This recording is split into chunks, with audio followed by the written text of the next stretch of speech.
रंगारेड्डी जिले के महेश्वरम में चोरों ने एसबीआई एटीएम को अपना निशाना बनाया। एटीएम तोड़कर 30 लाख रुपए नकद रकम लेकर फरार हो गए।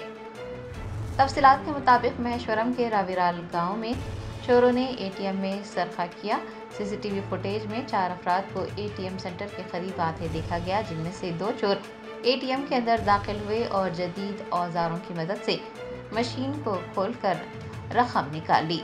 बताया जाता है कि चोरों ने कटर और आहिनी सलाख की मदद से एटीएम तोड़कर सिर्फ 4 मिनट में रकम निकाली और फिर वारदात के बाद कार में बैठकर फरार हो गए।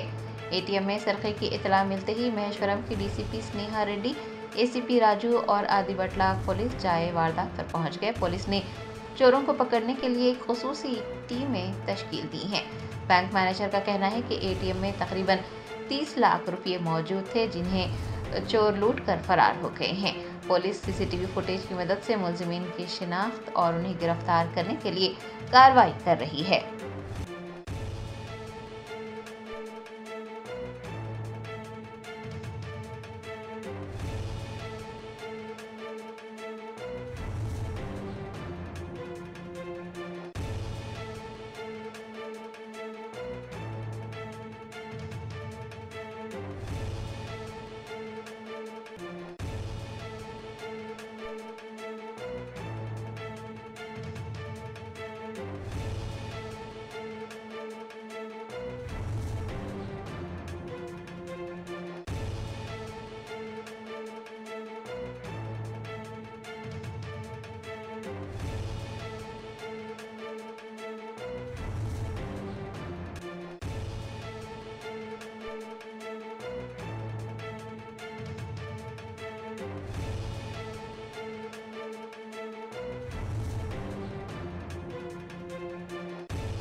Germanton super speciality hospital, national award winner doctor Mir Jawad Zar Khan, German trained senior orthopaedic surgeon and director, माहिर डॉक्टर्स डॉक्टर वासिफ आजम और doctor Bharavi Chunduri, senior cardiologist और दीगर डॉक्टर्स नुमाया खिदमत अंजाम दे रहे हैं। Robotic surgery, advance cath lab, MRI, operation theatre, ICU, 2D ultrasound जैसी सहूलियात से आरास्ता कॉर्पोरेट लेवल हॉस्पिटल। वाजबी फीस में हर मर्ज से शिफायाबी के लिए Germanton super speciality hospital, Attapur.